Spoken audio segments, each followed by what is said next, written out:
So I'm really delighted and honored to host today in our homing webinar series the authors and editors of this wonderful book we've been talking about, whose title is Home Ethnographic Encounters. And it's been, well, the last say is that it's been published by Bloomsbury Academic in 2020, let's say so.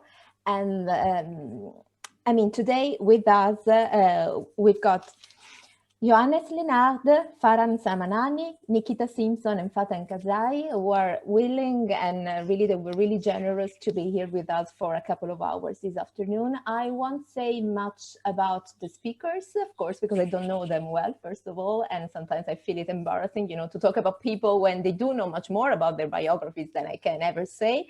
So I'll prefer themselves to take care of their own personal introduction. And I would like to remind everyone in the audience that we'll try to engage in a nice discussion. I mean, the speakers will have, as for the rhythm of the webinar, the speakers will have about an hour to talk about the book and their engagement in the book. And then 30 to 45 minutes. So we got, we got a couple of hours all in all to be here. We'll get started with a nice debate. I got a couple of questions already made up. All of my colleagues are more than welcome to join me in discussing the book, all the homingers, next and past generations.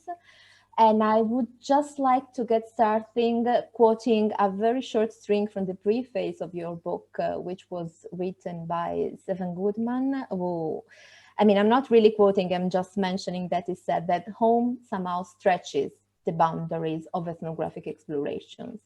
And the very experience of home, the lived reality that home is, in fact, is very much fragile, despite what we may consider it being. And especially today, I mean, in the midst of this pandemic and this stay-at-home mandate that we all have, I think it's something that it's ever more compelling to reflect upon. And I'm really glad that the authors and editors of Home Ethnographic Encounters are here with us today. So please, as you wish, get started. Thank you. All right, thank you, Sarah. So I'm gonna lead the charge.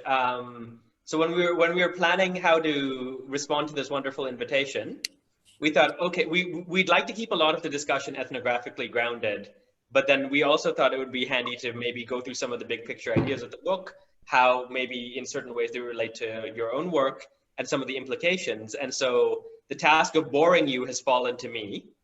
And for 15 minutes or so, I'll be talking maybe a little bit more abstract and theoretically, but then if this is not your cup of tea, then you can rest assured that the other three will be making up for it later on.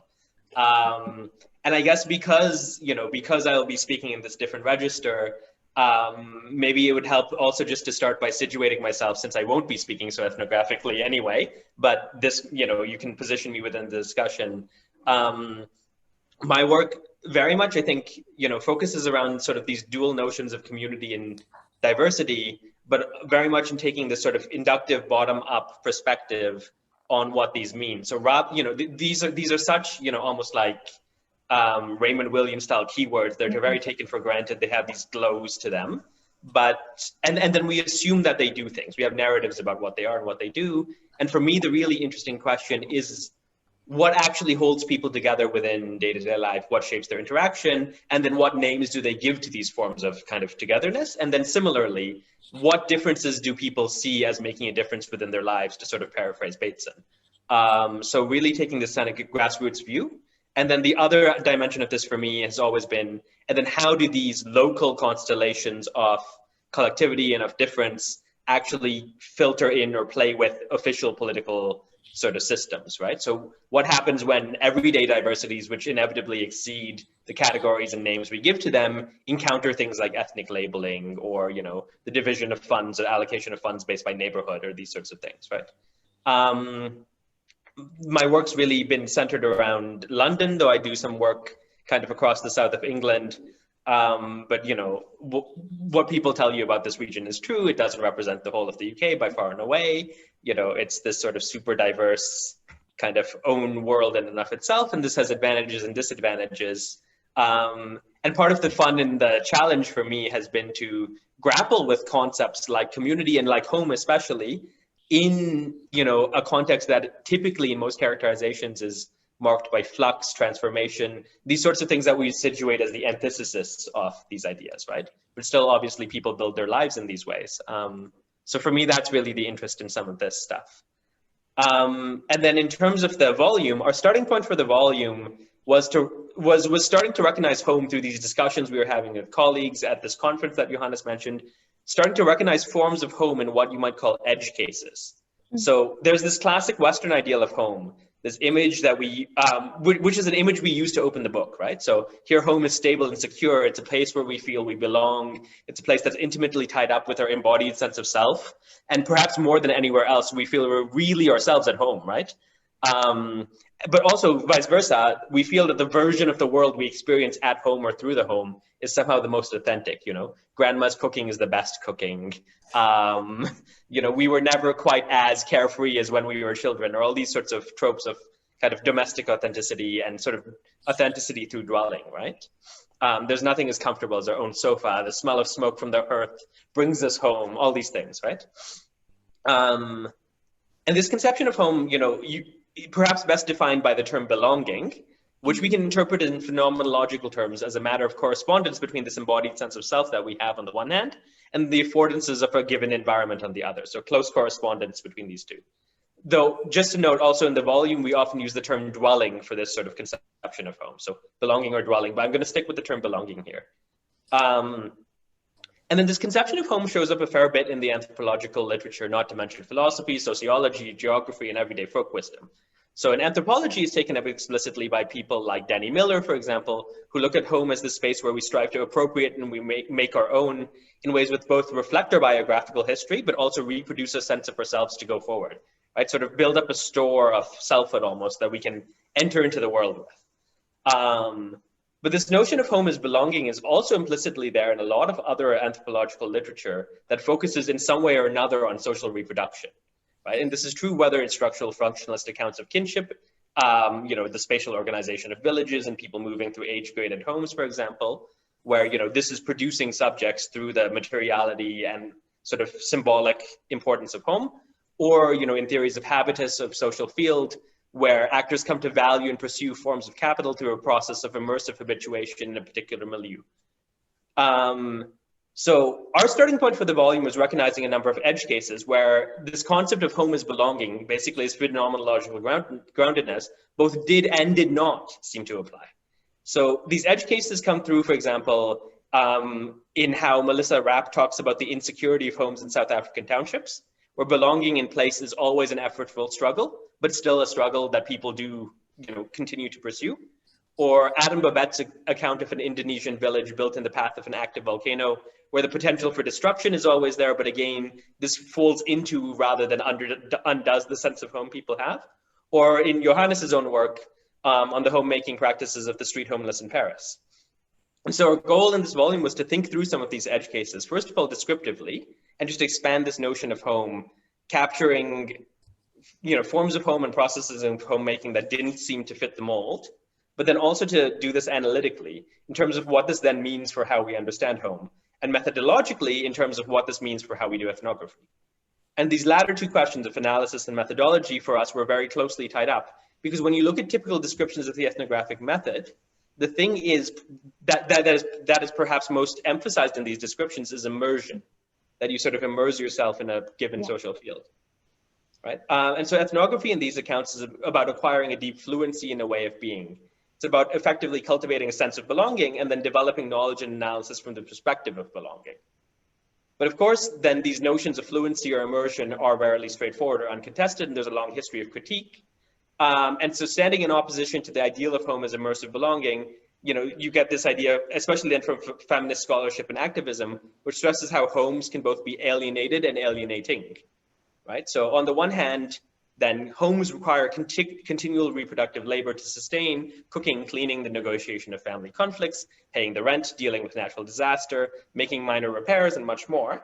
And much of this in different ways inevitably breaks that sense of comfortable dwelling, or else elicits a more reflexive and open-ended perspective on how to sustain home. This reproductive labor is often demanding, but it's also often creative, not just remaking home as it was, but inaugurating something new or changed, whether in big ways or more often in small ones.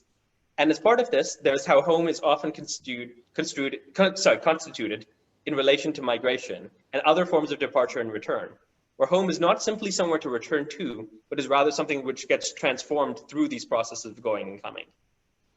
So we didn't draw out this dimension too explicitly in the book, but one of the underlying concerns for us and for many of the contributors was about how we recognize homemaking as an ethical and political practice. Because if you take a view of home that is all about immersion and social reproduction, you miss out not only on how things change or are maintained, but how this work of creation, transformation, and maintenance always demands certain forms of self-positioning, of recognizing and acting on one's place in the world, that necessarily involve not taking belonging simply for granted. So as Arjun Pradharai puts it, when you focus too much on social reproduction, or simply any model of culture as something already given, already exited within a given place, then we lose sight of what he calls the vectorial qualities of culture. So we want to bring those vectorial qualities into focus. But then this begs a further question of how these vectorial qualities, this potential for change or maintenance, are themselves reproduced. How do different forms of ethical commitment become possible? How are these possibilities sustained and nurtured? And I think this is a theme that several of the contributors to our volume, such as Matthew Gagne, or indeed Nikita, do grapple with through their ethnography. So on the one hand, you have home as a site of what you might call creative alienation within this rubric of alienation, where labor and nurture creatively break with an immersive experience of home and instead create some subject-object distance where home can become something you can act on. And then on the other hand, there's the fact that home is often a site of struggle, dispossession, violence, and other forces where for structural or interpersonal reasons, belonging can't be taken for granted.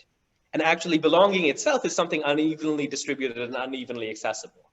So in both these ways, we might gloss these forms as sort of creative alienation and conflictual alienation.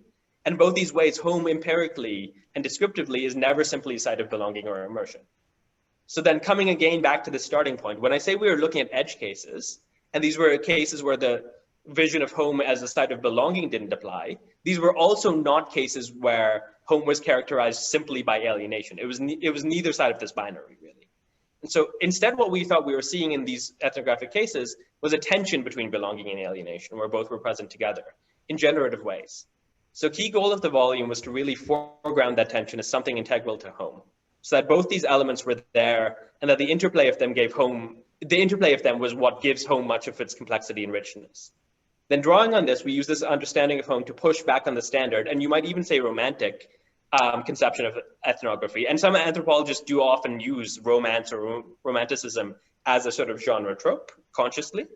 And so pushing back on the sort of romantic notion of ethnography as immersion in a social world that's just given to you as it is, and somehow isn't constantly being remade or challenged through various forms of both creative and conflictual alienation. This is a matter of situated knowledges. So in a lot of ethnographic practice, there's this reluctance to engage in anything that might look interventionist, as if we're meddling too much in the worlds we study. And there's a distinct tradition of activist ethnography, of course, but this sort of gets bracketed as a self-contained tradition. Either you subscribe to its precepts of, the main reason for doing ethnography is to drive social change, or you don't, and then you sit happily outside of it. And by contrast, what we are arguing is that to do ethnography of any variety, whatever the motivation, and not put yourself in a position where you actually have a live ethical stake in the field, and where you're somehow entangled in the very possibilities of creative and conflictual alienation, is actually to miss much of the picture in the very social worlds we claim to understand. And so it's not just a failure of politics, it's a failure of knowledge. And for many, home is lived at the nexus of tension between belonging and alienation, and navigating this tension is an everyday affair. So to refuse to position ourselves in a similar way then is to do ethnography in a way that's sort of akin to the stereotypical image of, the husband who comes home, arriving after work every day to a clean household, to a meal on the stove, and the kids are doing their homework. And then he teases his wife like, oh, what do you do all day? You have such an easy life. It's sort of doing ethnography in this way that somehow takes the field for granted, right? And this is also to say that to take an ethical stance towards the maintenance and transformation of our field sites, of course, this is inescapably fraught. We must acknowledge that, and we do. But given that some stances are already a commonplace part of the world we purport to understand, our argument is that to refuse to take any such stance is even more fraught. And so then just to kind of wrap up, an interesting question then becomes, how do we conceptualize the space of tension between belonging and alienation that we're claiming characterizes home and that we're calling for ethnographers to inhabit? So an interesting provocation comes from Susan Gall, who writes about the public-private divide in Western culture as something that gets reinscribed fractally, which is a bit of a mouthful, sorry. But you know, to illustrate what she means by this, she gives the example of the American home, which is characterized as a quintessentially private space. But then within the home, the living room is imagined as this public aspect. So the public space within the private. And then again, within interactions within the living room, there are various conversational signs from tone to posture that will reinscribe a sense of privacy within public exchanges, such as when a couple, you know, part of a group conversation turns aside, gesturing sort of that now they're having a private aside of some form or something like this, right? Now there's a way of interpreting Gall's characterization critically as an indictment of the artificiality of the categories in question, public and private. But I think there's also another way of thinking about this fractal nesting of public within private and so on, which is where these categories, or we might think of them as modalities of relating, are rarely inhabited only in their own right. Rather, most of the time, to constitute the public and the private, we do so by inhabiting their territory along their shared edge, and by navigating back and forth along this edge. So it's not simply that public and private then are defined in opposition to one another, but it's that to constitute something as public, we do so somehow by positioning ourselves as beyond or moving out of a private modality. But then in doing so, in order to inhabit the public, we must also be capable of inhabiting the private, and then of course, vice versa. So there's never an option of being a wholly public or wholly private being, nor really of inhabiting one modality without reference to the other. Rather, these categories come to life through a constant weaving back and forth. This weaving, I want to suggest, provides us with a way of thinking about home. Now only the modalities in question are belonging and alienation. So that is to say, to return to Appadurai, rather than an ethical potential only being located in what goes beyond the given, there are of course ethical implications to taking things for granted, for committing as far as possible to immersion in a given world as well. And so this is something I tried to get at in the brief additional piece I circulated, that there is a way of understanding others and relating to them that is grounded in shared belonging, and so in being mutually attuned to a common world, which slips beneath the surface of language, and which draws heavily on our embodied capacities for empathy, attachment, and care. And in fact, this ethical potential plays a large role in what makes so many of the worlds that anthropologists study rich and gives them the sort of thickness that Geertz would tell us to pay attention to, right? Or that Hertzfield would characterize as sort of indicative of cultural intimacy. And yet the same process, this mutual attuning to a common world, is also what can work to naturalize and so to embed and sustain inequalities. It's what can make statements like a woman's place is in the home, or there are pure and impure castes, or indeed migrants don't belong here, come to feel like a given and accepted part of how things are, accepted even by many of those on the disadvantaged side of these inequalities. To break from these perspectives requires forms of alienation, but then I think we also need to be wary of elevating alienation as this innately emancipatory gesture. Not only is alienation often conflictual or violent, as we've touched on, but it also erodes the very real ethical possibilities embedded within belonging, even as it enables a distanced, critical stance. So the approach that we explore, both as a way of doing ethnography and as a way of thinking about home, is about, and the ethical importance of home, it's worth adding, is one which foregrounds not one modality or another, but a commitment to this weaving back and forth along the edge between alienation and belonging. This process of weaving, we suggest, characterizes the forms of home detailed in the volume's contributions, but it also outlines an ethical project very relevant to how we do research.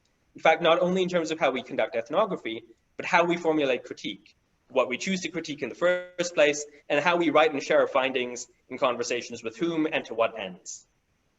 So I'll leave it there, and I'll hand over to Johannes to bring things back to a more practical level. Thank you. Yeah, thank you. That's how the writing process always went. No, it's not true. I can also have abstract thought at some points, but today I do want to go beyond what Farhan talked about on the more theoretical and setting up the framework level. And some of it is obviously also rehashing some bits of the introduction as such, and dive into work eventually that I've done recently during COVID with homeless people. So there'll be some new, quite contemporary, urgent pieces of what does home look like in an even more complicated situation. But before that, I wanted to say a word on situating myself for everyone who hasn't had a look at the book / biographies in there. I studied with Farhan at one point in anthropology, but I come from an econ perspective. So I did an undergrad in economics and then worked in business consulting. And that still informs a lot of the observations that I make. Right? So I've started doing research with homeless people specifically, first in London, where I live at the moment again as well. And then for my PhD research in Paris, 2014, in about 2011. And I started reading ethnographies, anthropology, sociology, geographies of homelessness at that point too. And most of it, and that actually continues to be the case, is coming from a perspective of either quantitative, we need to change policy and get evidence for that perspectives. And that's really, for various reasons, what still dominates the discourse. And that's in the UK, for instance, where we have a very, very good understanding of what homelessness looks like from that perspective. That's what they are pushing into the politics well. Or what the anthropologists are writing was often, as Joel Robbins describes it, based on suffering, right? The empowering story there from their perspective was, we need to document all the suffering that is there so that people understand that there's a need for change, right? We need to make sure that people understand these people are not individually responsible for the situations that they're in. There's structural inequality, structural suffering going on. So that's the base point of when I started doing research and writing. And I took that, which I think is all true and right, and there needs to be people doing these political projects from a left-wing Marxist perspective. But what my focus was and continues to be is understanding the people's direct survival tactics, for lack of a better word, themselves. And one of them is homemaking, right? And that's what I came to characterize it as 2016, 17, when I started writing this all up and when Farhan and I put this book together. But it was really the question, how do people survive on the street? Because they clearly do. They are structurally unequal, they are treated badly by the system, quote unquote, but they're still there and they're still doing something, right? Suffering often comes with this vector of passivity, which is exactly the opposite of what I observed, right? And then again, my economics background coming in always makes me focus on how do they make money? Where do they find shelter, right? Material things. How do they use institutional support for their own good, right? Without obeying to the rules that are put in front of them. So the book that hopefully will be done or out next year is a kind of wrap up of how do homeless people in Paris survive from the street with practices such as begging, shelter making, and then engagements with different institutional actors. And then recently, as I said, what I wanted to continue and end my bits of the session with is some very recent observations of what homelessness looked like in an English university town in Britain between late April and August. So I did field work, which wasn't actually planned. I do work and continue to do so for an organization there, or with an organization there, to oversee a project around modular homes, so a new form of housing, which is independent of everything else I've done, because Cambridge was the first place to install these types of homes, and they wanted some scientific judgment around it, basically, to make it easier to replicate. But that was the contact point that I had. And then the pandemic hit, and I found myself in Cambridge and started volunteering, right? And that's what gets us right into the thicket of where are we as researchers and what is our responsibility? Because the original idea was that I would volunteer as a normal volunteer, no research, no data collection, because I wanted to get to know the system, because I was going to do this other research, which wasn't about COVID at all. So there was this starting point for me to begin with, where I saw this could be actually very interesting to not just volunteer and get to know the system, but really observe what's going on here and write about that in and of itself, right? Write about how this institution, which situates itself in the system as a quote unquote assessment center. So it's basically an emergency shelter where you have to be referred to then spend up to 21 days at. They provide housing, they provide food, they provide all kinds of links to different support organizations under normal circumstances. And you can actually informally stay for up to 6 to 9 months. So it is a little more than just an emergency shelter. So that's where I volunteered, and I went to several times a week, and through the very, very small Cambridge network, I also had access to some of these hotels that the council offered rooms in to homeless people at the time. So it wasn't just a specific setup of this particular institution, but I had a reasonably good overview of what was going on more generally. And I had interesting people that I worked with on a policy level let me in and talk to me about it on a very frank basis. So the kind of insights I want to give you come from that. And I will reflect on what my role is in all of this, which is also one of the focus points in that chapter, just about what I was in Paris for the different people, right? In a second again as well. So the starting point was I was supposed to do kind of a prep work, getting to know the people for this other bit of research, but the CEO of the assessment center also reasonably quickly understood that actually it was quite helpful, as he couldn't go in himself, and lots of people obviously in the situation were shielding. They had quite a few elderly people, they had quite a few people in the staff with underlying health conditions. So suddenly the whole staff was reduced to like 50%, right? And for him, I think what made it very interesting for him is that he could have an almost spy in there that would only report, quote unquote, to him, and would go in there under a totally different umbrella, namely a normal volunteer, but could chat with anyone, could chat with staff, and then I would call him twice a week for 50 minutes or so. And that was the kind of devil's deal that I did, that he lets me in and collect data, quote unquote. I didn't really publish anything that he didn't see, so there was really very much a barrier, so to speak. But I had access to a unique setup, and I was a volunteer that did actually do normal volunteering things, which included making dinner, doing what they call engagement work, play table tennis with people, right? There's always this very bottom line where I am reasonably helpful by just doing the volunteering work as such, right? But there were these double agent positionalities where I found myself doing very different things at the same time, with different stakeholders involved in what I'm supposed to be figuring out, right? And in all of that, as you can imagine, things didn't go quite to plan, right? So I just want to talk about 3 brief observations of particularly the negative things, and then I actually want to round up with something very, very good and hopeful, which I have written journalistically about to finish this. But all of this is connected to this double positionality or triple positionality, as you'll see in a second, my role in all of this, and then also homemaking for homeless people, right? Which is always the other sector that beyond the methods issue I'm mostly interested in. So pandemic times in Cambridge meant all of the students were gone. So in a sense, the city was reasonably calm, empty, but the infrastructure was fully in place. So the market kept running, all of the different shops were open that you needed. There was a very brief period when we didn't have access to flour because people just stockpiled flour.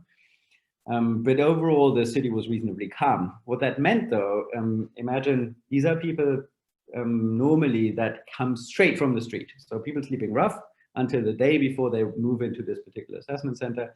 And most of these people would have made money from begging because they weren't on benefits. And many of them, there is no official statistics, but I would guess 75% up struggle with addiction issues, right? And that is often linked to why they're begging in the first place. But the city being empty meant they couldn't make as much money anymore. The city being empty also meant they were much more visible for the police, and you weren't supposed to be outside anyway, right? So there was a much more complicated, for lack of a better word, subsistence structure that people still continue to engage with. At the same time, it was much more complicated to get drugs because some of the dealers didn't come out anymore. Some of their supply lines might have actually been broken at the time. Prices actually, weirdly enough, kept reasonably stable. It was just much more harder. It was harder to get the substances. And on top of all of that, the specialized addiction support was completely closed for at least a good 4 to 6 weeks, depending on what it is that exactly they wanted to access. And even after that, the support that is provided specifically in Cambridge, which is reasonably rudimentary anyway, all went online. So they were suddenly supposed to go online to do these speaking groups together with lots of other people, i.e. many people actually didn't engage in anything, so didn't get any support for their special addiction problems that they wanted to figure out. So there was a lack of outside support, and the institution I work with always depended on the outside support. There's no knowledge, no idea of how to help people with addiction problems as such. So they were left in a situation where they had a shelter with one of the most important, so there's assessment center where they could stay for the foreseeable future. Nobody gets thrown out of this place if it's not for a good reason, and we get to that in a second as well. But lots of the different functions of a home for them weren't in place at all anymore. They didn't get the support they needed when it comes to their mental health. They didn't get the support they needed when it comes to even just being on a path towards figuring out their addiction issues as such. They couldn't even get the drugs anymore, which in my broader framework, I also understand as part of homemaking for them, right? We see it as society, normatively speaking, as a negative, you're destroying your life kind of activity. But for lots of the people I engaged with, taking drugs in the beginning was actually part of self-medication. It helped them to feel safe and secure in that particular moment. So that whole part of their life was institutionally made much more complicated, to a point where lots of it was actually just shut down, right? This led in a second step, and related and unrelatedly, to evictions. And that's obviously the quintessential breaking up of the home, right?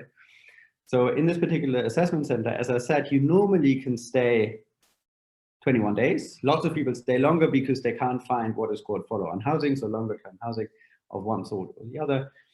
But you can obviously be thrown out if you don't adhere to the rules. What were the rules at the time? They became much, much more complex, partly because of government guidelines, partly because there were no government guidelines that they had to make it up from scratch themselves.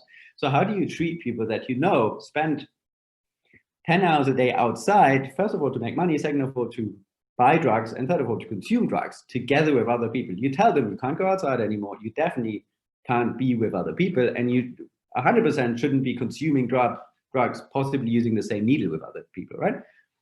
That unfortunately isn't as straightforward for quite a few of the, what I think is actually the most vulnerable of the residents in that particular assessment center. And within 4 or 5 weeks, particularly in the beginning, when the rule book wasn't clear, the rules initially weren't enforced, lots of people kept going out, coming in, going out, coming in, which was all quote unquote illegal. And everyone else was supposed to completely stay inside at the time in Cambridge already. And how the administration of the organization went about establishing the rules is they threw people out. In 1 week, and this is all scattered sources because nobody made it totally transparent. In 1 week, apparently 6 people left the assessment center. Right? And that was then also the rhetoric that was put on top of that. And most likely, and I know from 3 of them, they engage in exactly the kind of behavior that I described in order to make home, right? For them, it was also a question of mental health. It was a question of surviving to a certain extent. They were isolated anyway. These were single, they were all there alone. They lived in their own room. They weren't supposed to meet anyone from the outside. There wasn't really a community in there because people were there very short term, right? It wasn't really a group of friends that had lived together for a long time. So the inside as such was reasonably complicated as a place of homemaking anyway, and all of the other activities of homemaking that lots of these people engaged in were suddenly shut down. Or were supposed to be shut down, which wasn't really an option for many of these people. So they continued to engage in some of these behaviors that got them thrown out. Right? And I think retrospectively, and this conversation is ongoing, this is only 3-4 months ago, right? Retrospectively speaking, quite a few of the people involved in taking these decisions are very much aware of what happened, and they knew it was uncomfortable decisions, but they took them under the impression that in order to protect all the other people that weren't going out, they had to throw these guys out in order to make the environment as such safe, right? Because the whole rationale was you need to keep the germs out, so you need to keep the people in or at least you need to keep the people out that are going out, right? The worlds need to be separate, so to speak.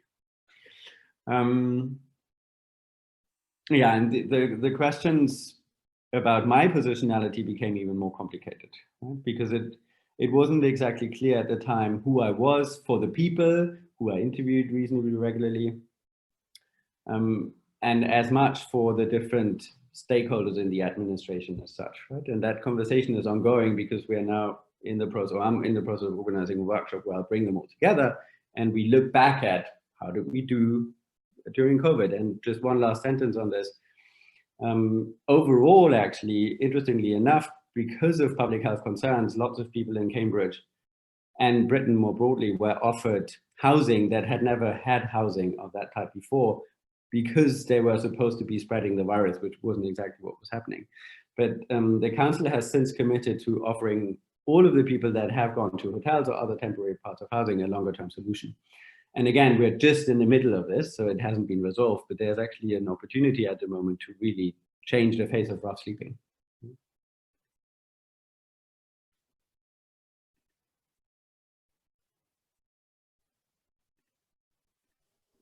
So shall I jump in already? Yes, thank you very much also for the invitation. So my name is Kazhaei.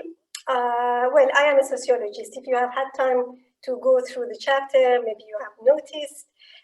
So my take on home, and when I was invited by Farhan and Johannes to add this chapter, was through the focus on social problems. So that is what I do usually. In my PhD, I did so this focus on domestic violence. So I took this social problem in a way,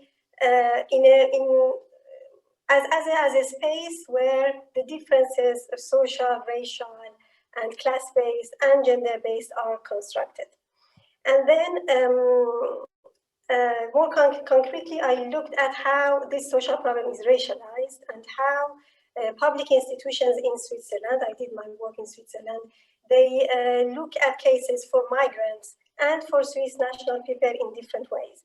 So how, for example, cases, they are defined, they are framed, and yes, not surprisingly, I found that we have parallel framings to diagnose and find these cases problematic or not. For example, if we had a Swiss case, the people would be more easily looked upon as individuals, and the problem of domestic violence was read as a psychological thing or the result of some, alcohol consumption, something like that. But if, on the other hand, we had migrants, then it was a question of culture and the gender-based problem. So I used this lens of gender perspective to show how, by silencing it in some cases and by visibilizing in some other cases, we created these differences between these cases that finally legitimated a differential treatment of the cases for migrants and non-migrants. So that was the whole PhD project. And then for me, going back to what Farhan said about the main objectives of the book, so I thought it would be interesting to play about this idea about private and public, as also your work in the homing project very well engaged with that, because in fact domestic violence has in itself this rupture of division of public and private, with the famous feminist slogan of the personal is political. It was one of the main reasons and one of the main arguments that they started to talk about domestic violence as a public problem, to show how the experiences of violence during in intimate space are also a public and a public social problem, which needs to be taken into account and treated by public services. And on the other hand, we have also this, in my case, so I had three different fieldwork. I had police domestic violence interventions, also medical legal service in a hospital, which took the pictures of the injuries of people to give them some proof for court and things like that. And also it was a shelter in place that was is a shelter for victims of domestic violence. So I thought maybe these interventions in police domestic violence interventions would bring another layer of this discussion of public and private, and how the intimate sphere of racialized and disadvantaged social groups are crossed by different power relations, and also as a site of intrusion of public institutions. So how the intimacy of this group of people, they are dealt with in another way, and in a more maybe intrusive way than people with with advantageous background.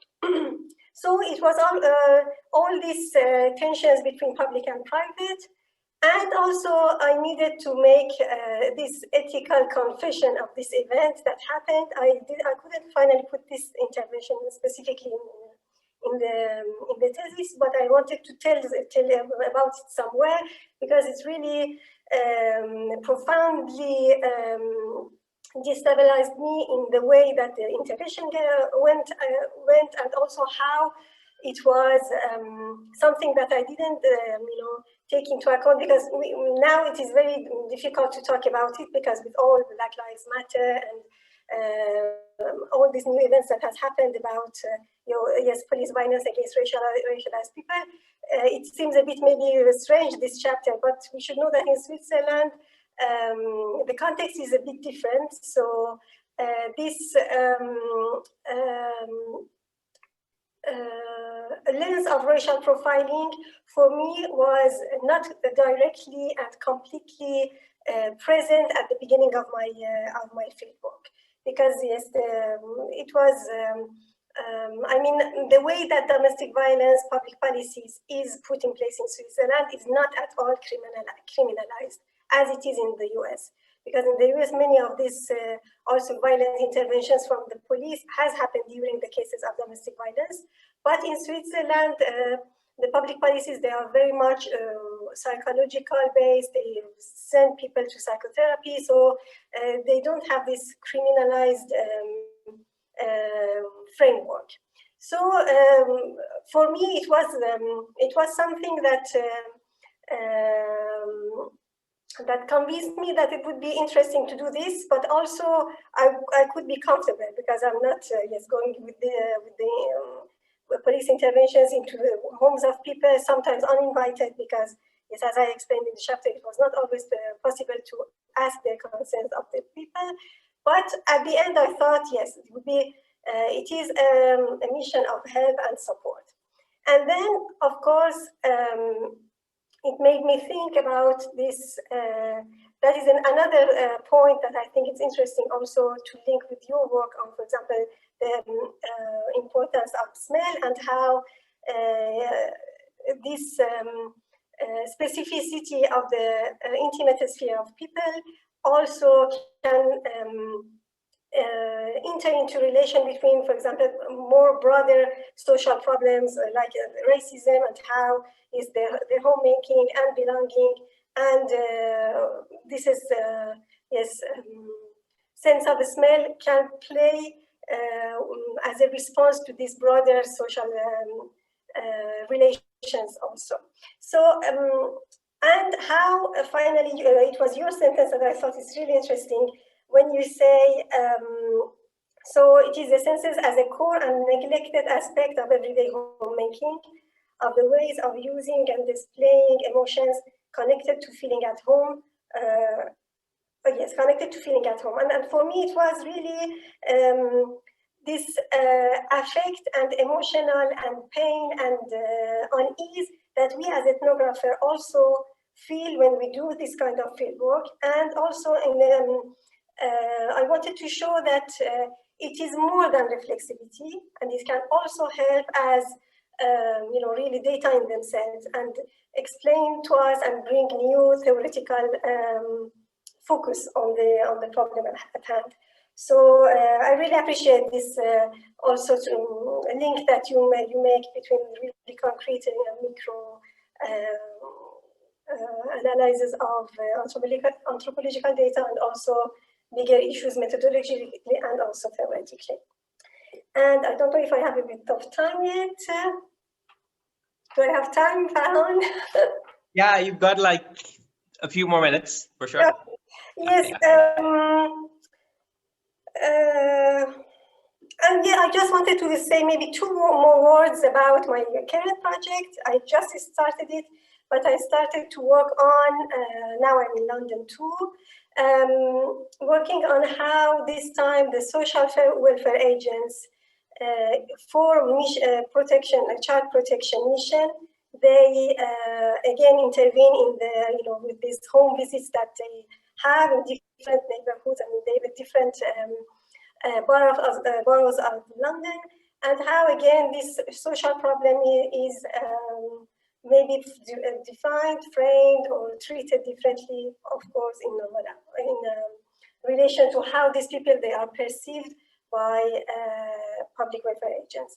So I don't know how it would be, how it would turn out with these new restrictions, but hopefully that would be a continuation of talking about public-private home space as a site of state intervention, and how it tells us something more when we look at these concrete situations with the lens of social problems and state interventions. So thank you. I'm very happy to hear your comments and questions. Great, and then Nikita. Thanks, everyone.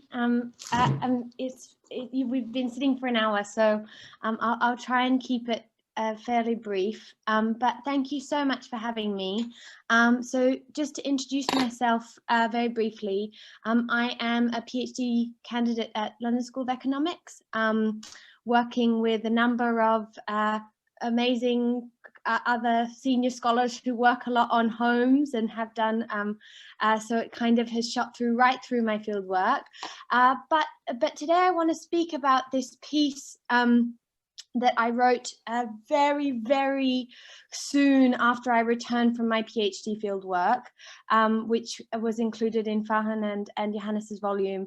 And I as a word of, I don't know, maybe warning or disclosure, it was, it's the first piece I actually ever wrote as an anthropologist and ever wrote about this field work. So it was very much a reflection about this process of homemaking, and it was written at a time when I was feeling a lot of these feelings of belonging and estrangement, what I call intimacy and belonging and alienation. I think Farhan called it, in my piece I call it intimacy and estrangement. But yeah, so that was very much a kind of lived experience for me in the moment I was writing. So hence it's not very theoretically developed, but it's certainly very raw. And so it's interesting for me to be invited to come and reflect on it now, and to think a little bit more, as I have been doing over the week as I've been preparing for this, about what this kind of experience has meant for me theoretically as I've gotten further and further and more estranged from that home that I lived in, and how that kind of strategy of homemaking was both an ethnographic strategy in the moment that I was in the field and making that home, but how it's also become a kind of theoretical framework or a lens for me as I kind of build my thesis and kind of go back and analyze the many forms of data that I collected during my 16 months of fieldwork. So just as a word of orientation, I did my fieldwork in a village in the Dauladhar range of northern India, south of Dharamshala, with a community called the Gadi community, who are a scheduled tribal community who are basically in the process of a very, very rapid form of social change. So they're moving from kind of a nomadic shepherding livelihood to petty work in the kind of increasingly capitalistic entrepreneurial economy as more and more people want to settle and build their homes in the mountains and away from the cities, and as there's more and more opportunity to start trekking businesses and things like that. So I'll come back to the kind of significance of building a home to this process of social change in a moment, but just to reflect for a moment on what I spoke about in this volume. So the home I built in the foothills of the Dolodar Range looked down on this sweeping Kangra Valley, and I shared it with a kind of motley crew of people. I rented a house from a lower caste Gadi man who was in the forge, in the military, and had kind of significantly more wealth than everybody else in his community, and hence had this kind of like small compound with lots of different rooms that he rented out to all these kind of different people who were passing through. So I ended up living in this house, which was this awful concrete box with worms coming up the drain and things like that, with my partner Hugo, and with an amazing woman who was a children's, she was an interaction designer who was working with running a kind of educational lab out of our home. So that kind of becomes important in a moment, because you'll see how many people kind of came through our home. And she was in a kind of illicit but not illicit relationship with a local Gadi man who was a shepherd turned trekking guide. And we had 2 dogs, and the 4 of us and our dogs kind of were this strange presence in what was quite a traditional community, actually, and quite a poor part of the community, because they were lower caste. They were all slate miners. And yeah, so basically we rented this house, and we learned very quickly from who I'm calling Simeon Sham and Simeon Ram in this piece. I learned very quickly from them that the form of sociality that was most important in this village was dropping in. So everybody moved between each other's houses, dropped in, had a cup of tea. You had to have a significant kind of hospitality for whoever dropped in. And that was kind of a really important strategy for cultivating intimacy or belonging. But it was also became a really important strategy for participant observation. And as it panned out, I realized that building a home was it was really a core strategy for eliciting stories that I wasn't getting in interviews that I was doing across the community. And the women, I particularly wanted to work with women, and I wanted to work on deviant women who were kind of accused of witchcraft or sexual deviance, or who had eloped, and things like that. And you know, my housemates used to always joke that you went here looking for deviant women, but all the deviant women came to you, perhaps because I was a deviant woman myself, living with my partner who was of a different race to me, the fact that I myself was half Punjabi and half Australian, so I was familiar in a way, but I was also strange. I came with broken Hindi and this dubious boyfriend. So it was really interesting, because I realized that that combination of intimacy and estrangement that was part of the way people saw me in that community actually was a productive space for eliciting the dreams and hopes and aspirations that particularly younger women wanted to talk about, because I was kind of there, but I was kind of not.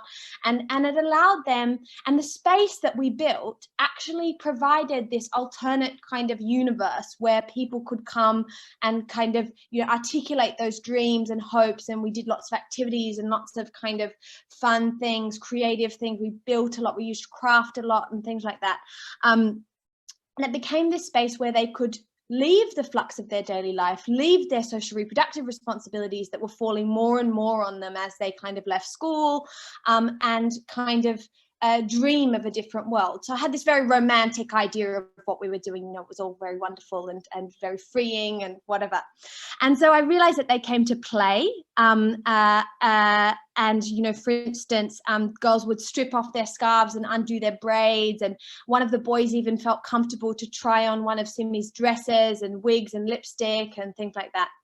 But it was also a space that people came to unburden themselves. So people of all different parts of the community came to kind of share their stories of illicit romances, gossip, whisper out their troubles with neighbors, even complain about their alcoholic husbands. So I got lots of different kinds of stories that came into this place. Sometimes they were half-truths, sometimes they were partial, they were often inchoate, they were whispered. You know, it took a lot of intimacy for me to, you know, a long process of building intimacy for me to elicit these. But as I said, over the course of my field work, I realized that this romantic idea of home certainly had its limits. And I think this really speaks to the tension that Farhan has been speaking about, and the reflexivity that's essential that Fatin has been speaking about, and things like that. So the idea of the home that I built was built on the aspiration to something shared. However, aspiring to something shared entailed ignoring what was not shared, glossing over divergences of our experiences. So here in the piece, I really found productive reading Lauren Ballant's early 1998 work on intimacy, where she talks about how intimacy clearly entails brevity, that some things are left unsaid, unexplained, and ignored. And reading and writing this piece, you know, I reflected in a very raw way, I suppose, on what me and my informants were ignoring or leaving unsaid in the pursuit of this kind of space, and what the unintended consequences of this kind of ambivalence might be. So in the piece, I talk about three particular kinds of ignorances, or things that were left unsaid. The first is about time. So maintaining the home I built and the relationships it encompassed entailed a kind of time tricking. Both the strangeness of my past and the strangeness of my future had to be truncated, and the desire for something shared entailed living in this kind of constant present, where I'd be constantly fending off conversations about when I was going to leave, or what would happen when I left. And I tell a story about one particular girl who I became very close to in the piece. So ultimately my destiny for myself and my informants diverged, and the limits of my home became apparent, and we again became estranged. The home I built lasted for about a moment in time. The second ignorance was an ignorance of equality. So in order to build our intimate relationships, we had to imagine ourselves as somehow equal. And this meant ignoring obvious inequalities of class, gender, religion, caste that came between us. And hence the intimacy that grew was based on my own terms and animated by my own rules of conduct and care. And the people that I welcomed, the desires that I expressed, were built on the norms that that I had set out, and the kinds of people I allowed into my space, which wasn't everybody.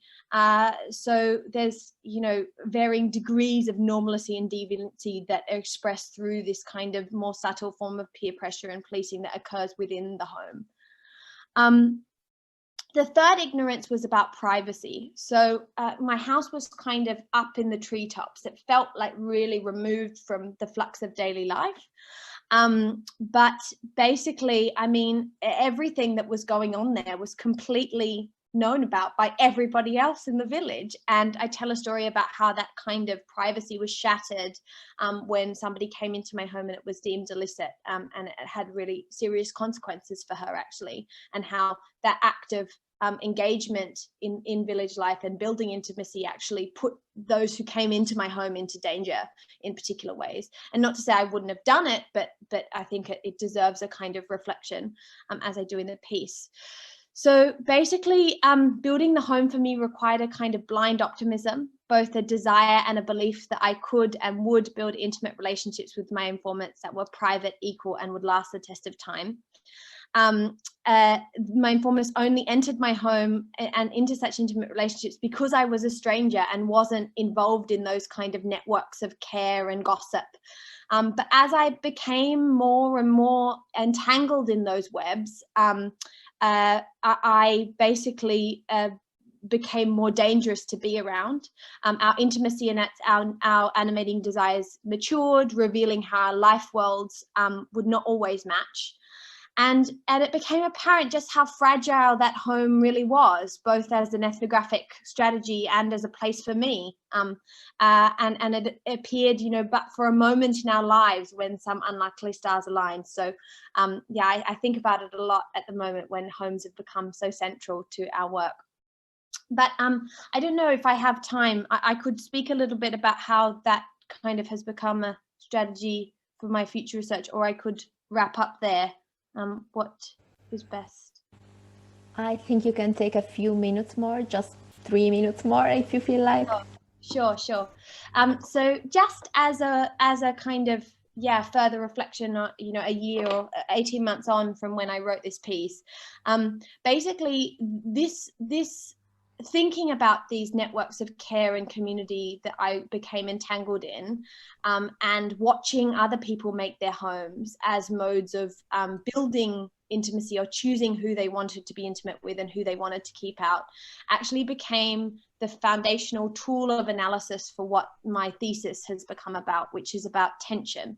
So tension is an idiom of distress that's used across the Gadi community to express a kind of range of forms of mental distress and physical disruption. Basically, idioms of distress are in the literature often spoken about as kind of languages that express something like depression or anxiety by means of other cultural symbols. But I took what I'm calling like a view from the household in trying to understand what this kind of sentiment or affect or modality of speaking about disruption in people's lives was.